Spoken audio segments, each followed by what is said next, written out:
My family said, "We're done with you."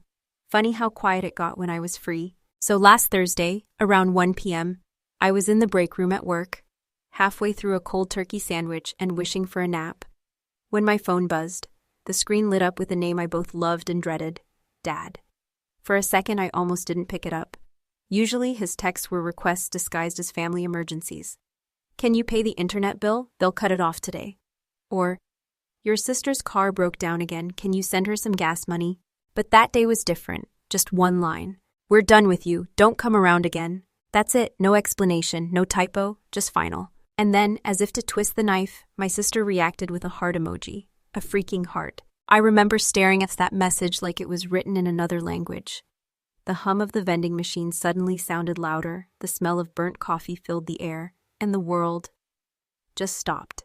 I didn't feel angry, I didn't cry, I just sat there, phone in hand, watching my life shrink into a single text bubble. My name's Lena Brooks, 28, accountant from Ohio, and apparently the family ATM. When my parents' home repair business went under, I co-signed their temporary loan. When Mom's car got repossessed, I helped her get a new one under my credit. When my sister messed up her rent, guess who bailed her out? Spoiler, not Mom and Dad. For years, they called it family loyalty. What it really was, financial handcuffs. So when I got that message, something inside me finally clicked. I typed back one line. "I'll remove my name from all the loans tomorrow." 5 minutes later, my phone lit up like a Christmas tree. "Mom," in all caps, "how dare you do this to us?" "Dad, you're being cruel, Lena." And my sister, the drama queen herself. "You always loved attention. Congrats, you got it." I sat there reading those words, one by one, like tiny grenades disguised as sentences. Not one of them asked if I was okay. Not one of them said, "We love you." Just blame. Always blame. The thing is, I used to think being a good daughter meant saying yes. Paying bills, keeping quiet, smiling through it. But all it did was teach them how to use me better. When I finally looked up, my coworker Marcy was standing by the coffee machine, pretending not to stare. "You okay?" she asked softly. I forced a smile. "Yeah, just family stuff." She nodded, the kind of nod that said she knew better than to ask more. That night, I drove home in silence. The sky was heavy with snow clouds, and the radio played that one sad country song that always seems to know when your life's falling apart. My apartment, small second floor, beige carpet, creaky heater, felt colder than usual. The couch still smelled like Mom's cheap lavender perfume from the last time she visited and left with my TV. I sat on the floor, scrolling through old messages. "Dad, we just need a few more months, sweetheart." "Mom, you're lucky you've got a stable job." Rachel, my sister. "You're the responsible one, remember?" "Yeah, responsible. That's what they called it when they needed me. When I said no, suddenly I was selfish. I thought about deleting the messages, but I couldn't. They were proof. Proof of every guilt trip disguised as love, every favor that was really a demand, every apology that came with a new request. For the first time, I realized, if they wanted to cut me off, maybe it wasn't a punishment. Maybe it was a gift. I opened my laptop, logged into my bank account, and stared at the numbers that barely represented freedom. Rent, car payment, student loan, but no more family debt. I could almost breathe again. And for the first time in my life, I didn't feel like their daughter. I felt like me. I woke up the next morning feeling like someone had taken a crowbar to the foundation of my life. My phone was still lit up with unread messages. Mom, Dad, Rachel, each one a different flavor of guilt. I didn't open them. I just stared at the screen until it dimmed out, like the light itself had given up. I made coffee, black, bitter, no cream. It matched the mood. That day at work, I kept my head down, crunching numbers for other people's families, while mine was busy disowning me. Funny how I could make balance sheets perfect for strangers, but couldn't balance my own damn life. Every few hours, my phone would buzz again, Mom alternating between threats and tears. "You'll regret this, Lena." Then 10 minutes later, "Please, honey, we didn't mean it." It was emotional whiplash with a side of manipulation. At lunch, Marcy dropped by my desk with 2 sandwiches. "You look like you haven't eaten in days." She handed me one and added, "No offense, but you're starting to resemble the company printer, tired and overworked." I actually laughed, the first real laugh in weeks. She didn't push for details, just sat across from me, chewing quietly, offering that kind of presence that says, "You don't have to explain." That's the thing about good people, they don't need your whole story to care. That night, I started what I now call my freedom audit. I pulled every file, every loan agreement, every stupid emergency document my parents had dragged me into. The pile looked endless. Each page was a piece of me they'd signed away. I printed copies, highlighted my signature, organized everything by date. It felt less like accounting and more like preparing evidence in a trial I didn't know I was in. Around midnight, I poured myself a cheap glass of wine and stared at the mountain of papers spread across my kitchen table. I wasn't angry anymore. I was strategic. It hit me how every step had been a trap disguised as family bonding. You're helping us rebuild, sweetheart. You're part of the team. We'll pay you back by Christmas. Except Christmas had come and gone 4 times since. I remembered one Thanksgiving years ago when Dad stood up to toast me for saving the family. Everyone clapped. I smiled while washing dishes alone later, realizing the only thing I'd saved was their pride. So yeah, I decided it was time to save myself. Over the next week, I moved with quiet precision, canceled joint accounts, froze credit lines, called banks to start removing my name from anything that bore it. Most of the people on the other end of the line were polite, some even sympathetic. "You're not the first person to deal with this," one banker said softly. "Family and money never mix well." No kidding. Every step felt like cutting an invisible cord. Painful but freeing. The calls from home got worse. Mom would leave voicemails crying, then switch to anger mid-sentence. "You're abandoning us after everything we've done for you." Dad's tone was colder, businesslike. "You're making a mistake, Lena. You don't walk away from family." Rachel sent memes, actual memes. One said, "You'll miss us when we're gone," with a picture of a sad puppy. She always found a way to make guilt look cute. But the worst part wasn't their words. It was the silence after I stopped replying. When you've been the family fixer your whole life, silence feels like suffocation.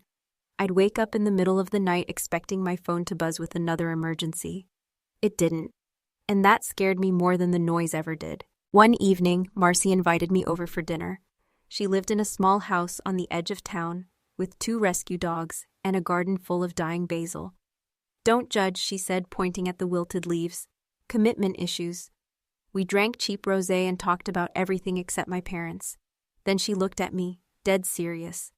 "You know, sometimes the hardest thing about setting boundaries is realizing how many people benefited from you not having any." That line hit like a punch to the gut. I didn't reply, just stared at my glass until it caught the light. That night, I went home and changed every password I had. Bank accounts, email, even Netflix. The next morning, I got a text from Rachel. "Can't log into Hulu, did you change it?" I didn't answer. That tiny act of defiance felt like victory, my first quiet rebellion. Days blurred together, work, paperwork, peace, panic. The first weekend after the fallout, I went grocery shopping alone. Normally, I'd call Mom to ask if she needed anything. This time, I didn't. I walked past the family-sized cereal boxes and picked up a single bowl, my size, my choice. It was such a small thing, but it felt monumental. By Sunday night, I realized I hadn't heard from them in 48 hours. 2 full days. That silence that used to scare me now felt calm. I made myself dinner, played some music, and sat by the window watching snow fall. I kept thinking, so this is what peace sounds like. Then my phone rang. Unknown number. I answered without thinking. It was my mother. Her voice shaky, rehearsed. "Sweetheart, we've been talking. We didn't mean what we said. Families fight, you know? We're just stressed. Maybe you can come by Sunday for dinner?" I almost laughed. The emotional whiplash would have given anyone else vertigo. I took a slow breath and said, "I think I'll pass this time." There was a long pause, then she sighed, soft but sharp. "You've changed, Lena." "Yeah," I said. "I finally did." Then I hung up. After that call, something inside me settled. The guilt didn't vanish overnight, but it started to fade around the edges. I realized I didn't owe them explanations. Not anymore. That week, Evan, my boyfriend of 2 years, came over. He knew bits and pieces of the situation but never pushed. He walked into the apartment, saw the stacks of folders on my table and said, "That looks serious." I nodded. "Just cleaning up a mess." He smiled faintly. "Looks like you're finally building something for you." That made me tear up more than any fight with my family ever had. I spent the next few nights finishing what I started, closing, documenting, reclaiming. Each click of the mouse felt like reclaiming oxygen. I even started a savings account under my name only. First deposit, $20. It wasn't much, but it was mine.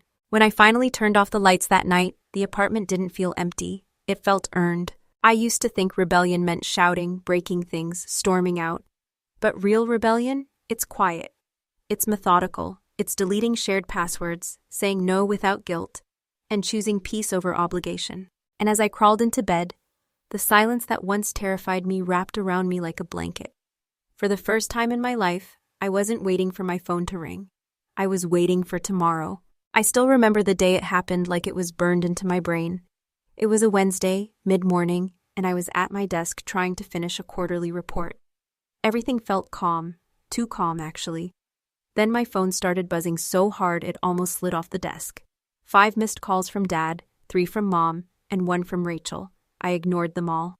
10 minutes later, I heard Marcy's voice at the front desk say, Lena, there are some people here asking for you." I looked up and my stomach dropped. My parents were standing in the lobby of my office building. They looked out of place, Dad in his worn-out leather jacket, and Mom clutching her purse like a weapon. The receptionist, bless her, was trying to keep things professional. "Sir, ma'am, this is a workplace." But Dad cut her off. "We're just here to talk to our daughter." The whole office turned to look at me. I swear you could have heard a pin drop. My heart was pounding, but my face stayed calm. Years of being the responsible one had taught me how to keep a straight face while imploding inside.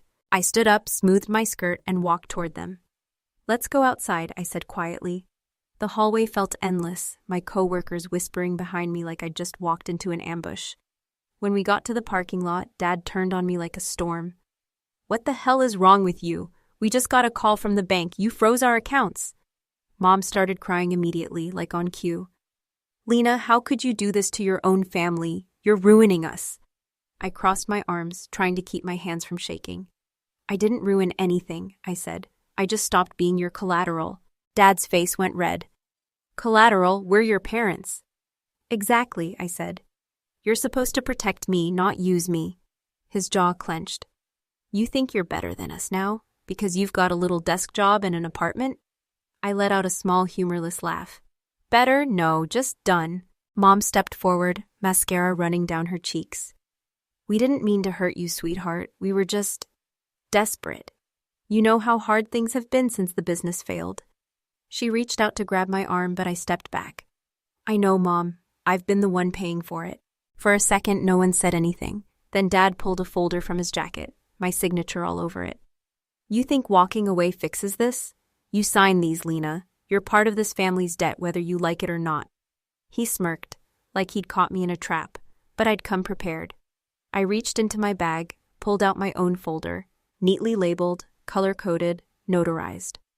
"Actually," I said, handing it to him, "these are the release forms. I already spoke with the bank's fraud department and a lawyer. Turns out, signing something under false pretenses is a serious issue, especially when the person who signed wasn't told what she was agreeing to." Dad's smirk vanished. Mom's sobs turned into a sharp gasp. "You went to a lawyer?" "Yep," I said, keeping my voice calm. "And I have every transaction, every email, every text where you asked for money just for a few weeks. I was naive back then, not anymore." Rachel showed up then, stepping out of their car with a look that could kill. "Wow, Lena," she said, her voice dripping with sarcasm. "Really classy, airing our dirty laundry at your fancy job." I looked at her, this sister I used to share secrets with, and felt nothing. "You mean the laundry you dumped on me years ago?" "Yeah, I'm done washing it." Dad took a step closer, lowering his voice. "You're making a huge mistake. You'll regret this when we're gone." I met his eyes. I already regret staying as long as I did. He stared at me, trying to intimidate me the way he always had. Chin forward, voice low, the unspoken threat of disappointment. But this time, it didn't work. I wasn't the scared kid who thought love meant obedience. I was an adult who finally understood boundaries. The security guard from our building, a big guy named Tony, came out then, sensing the tension. "Everything okay here, ma'am?" I looked at my parents and then back at him. "Yeah, Tony, we're just finishing up." He nodded but stayed nearby anyway. My dad muttered something under his breath about outsiders before grabbing Mom's arm and heading for the car. Rachel rolled her eyes, following behind. But before getting in, she turned to me. "You're gonna feel so stupid when they die and you have no one left." I smiled sadly. I already feel that way, Rachel. They're still alive. They drove off, tires screeching like punctuation at the end of a nightmare. I went back inside, pretending to be fine, but my hands were shaking so badly I couldn't type. Marcy found me in the bathroom 20 minutes later, sitting on the counter, staring at my reflection. "They showed up, didn't they?" she asked quietly. I nodded. She handed me a small bottle of water and said, "Families can ruin you too, you know." I let out a small laugh through the lump in my throat. "Yeah," I said, "but I think I just ruined their business plan." That night, I went home and opened my laptop to find a storm brewing on Facebook. Rachel had posted something vague. "Some people forget where they came from." The comments were exactly what you'd expect. Family friends calling me ungrateful, others saying praying for you. I didn't reply. I didn't have to. Truth doesn't need defending. A few days later, I got a call from the bank confirming that my name was officially removed from every joint account and liability. "You're clear, Ms. Brooks," the woman said. I thanked her and hung up, staring at the empty space on my dining table where those stacks of papers used to sit. Freedom didn't make a sound. It was just quiet.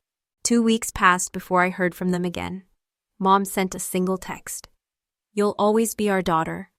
I didn't reply, because love that comes with debt isn't love, it's leverage. I thought cutting ties would feel like losing a limb, but it was more like removing a splinter you've ignored for years, small, sharp, and long overdue. I realized something that day outside my office. I wasn't just defending myself.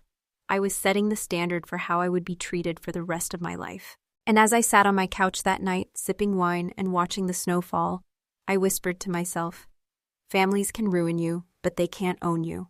For the first time, I actually believed it. A month passed before the dust started to settle, at least on my end. For them, though, it was just beginning. I heard through the grapevine, well, through Aunt Diane's relentless Facebook updates, that my parents' business had officially gone under.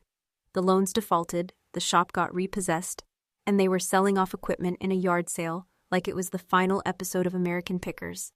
I should have felt sorry for them, but honestly, I just felt tired. Tired in that deep, soul-scraped way that comes from carrying other people's chaos for too long. Then one evening, just as I was starting to believe peace might finally be permanent, there was a knock on my door. It was soft, hesitant. I looked through the peephole and froze. Rachel, perfect hair, designer jacket, same smug expression she wore the last time I saw her. I opened the door halfway. "What do you want?" I asked, trying to sound neutral. "Mom and Dad need help," she said, skipping straight past hello. "The business account's frozen, and they can't get refinancing without your credit. You need to fix this." I almost laughed. "You mean you need me to clean up the mess again?" She sighed like I was being dramatic. "It's not about you, Lena. It's about family." I leaned on the doorframe. "You mean the same family that told me never to come around again?" That got her to flinch, but only for a second. "They didn't mean that," she said, voice turning syrupy. "They were just upset, but you went too far." I tilted my head. "You broke into my peace and you're telling me I went too far?" Her tone hardened. "You think this is funny? They're going to lose the house." That stung a little. Memories of birthdays in that living room, Dad's old recliner, Mom's burnt lasagna attempts, but I kept my face cold. They already lost it when they started using my name to keep it. I started to close the door, but she wedged her foot in. "You really don't care, do you?" she snapped. I stared her dead in the eye. "No, Rachel, I finally care about myself." She pulled her foot back like I'd slapped her, muttered something about me being heartless, and stormed off. As she got into her car, I caught a glimpse of her license plate. Customized, of course. Queenerk, fitting. That night, I sat on the couch, wine in hand, and thought about how strange it felt to be the villain in someone else's story. Because that's how they'd painted me. Selfish, cold, ungrateful. But I wasn't the villain.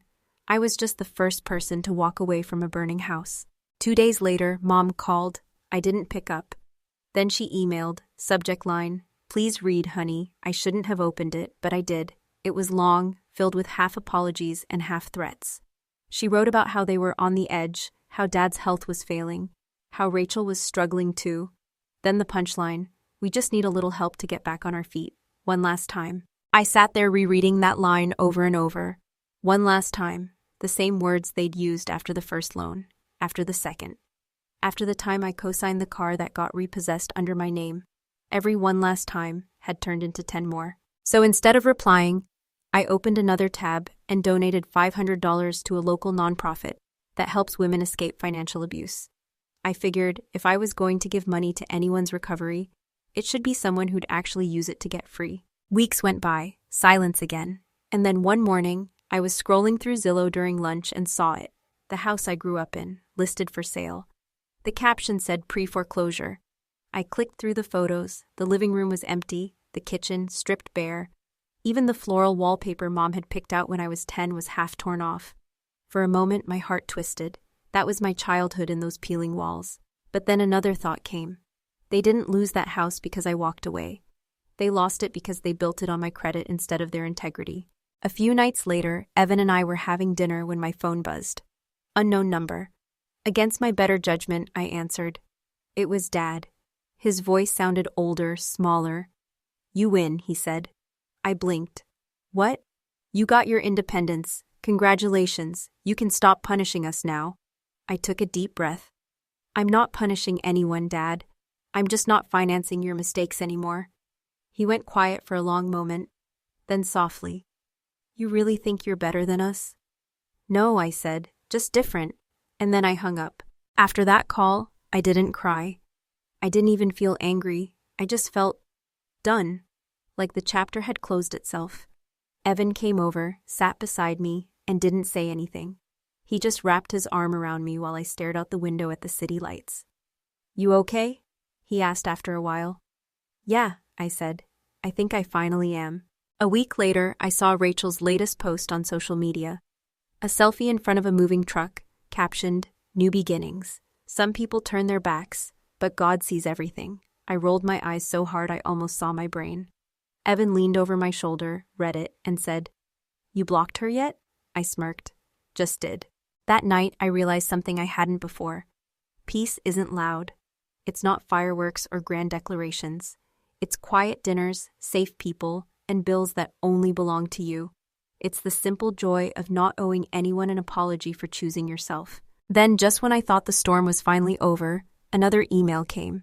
This one was from an unknown sender, a lawyer apparently.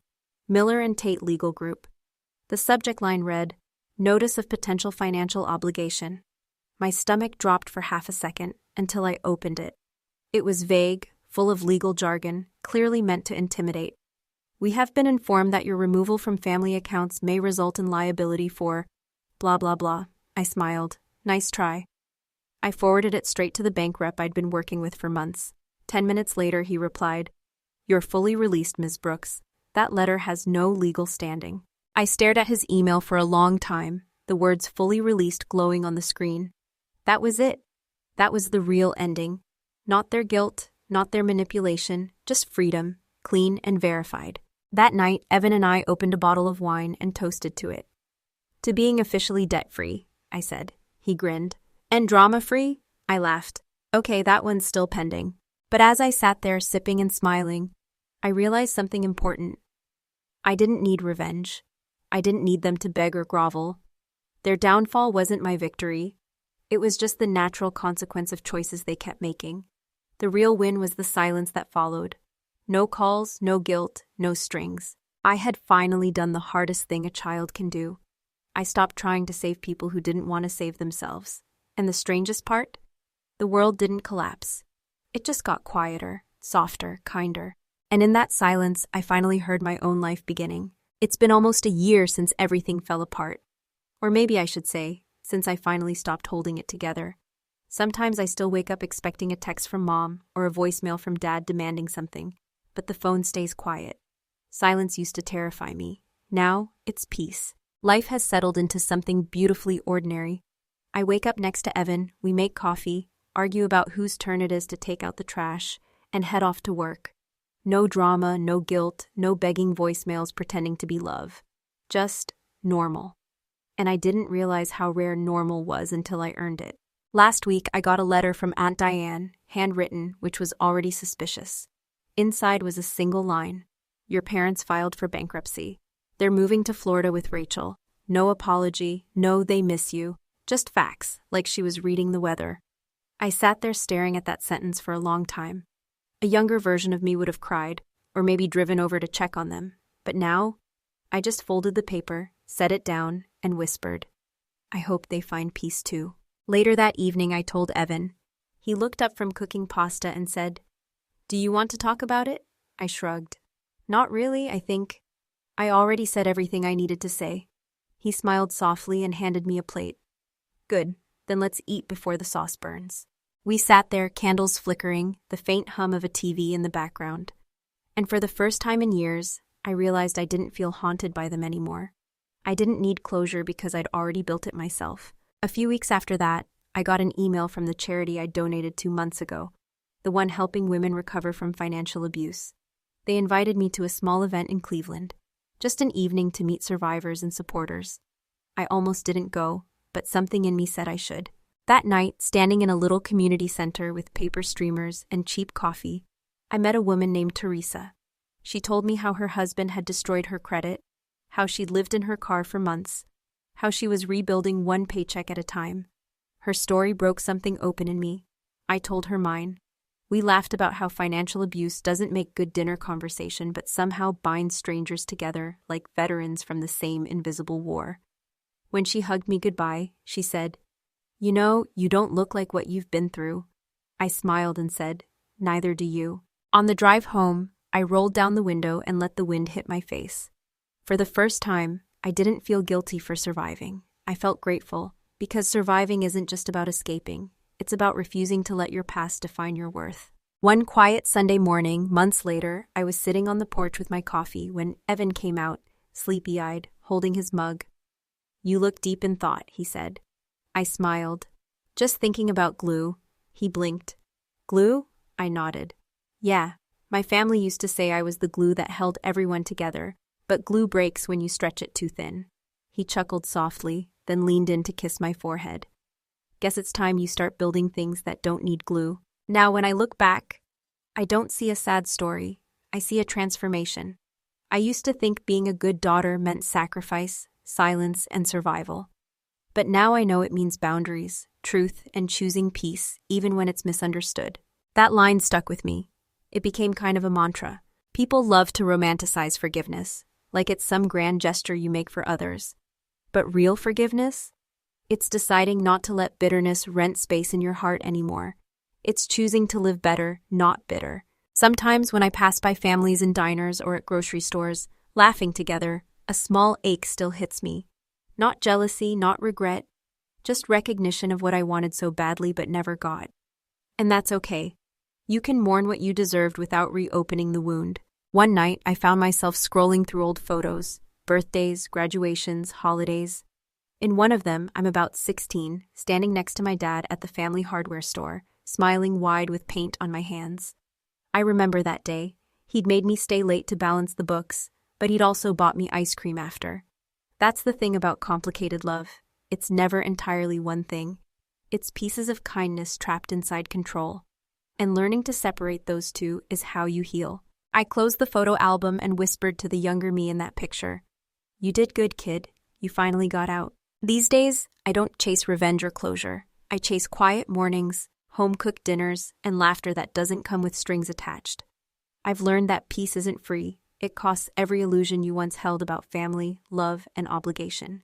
But it's worth every tear, every sleepless night, every ounce of courage it took to walk away. Because at the end of the day, freedom isn't about leaving people behind. It's about finally coming home to yourself. If there's one thing my story taught me, it's this. Peace isn't something you find. It's something you choose, often at the cost of everything familiar. I used to think being the good one meant giving endlessly, forgiving instantly, and carrying the weight no one else wanted to hold.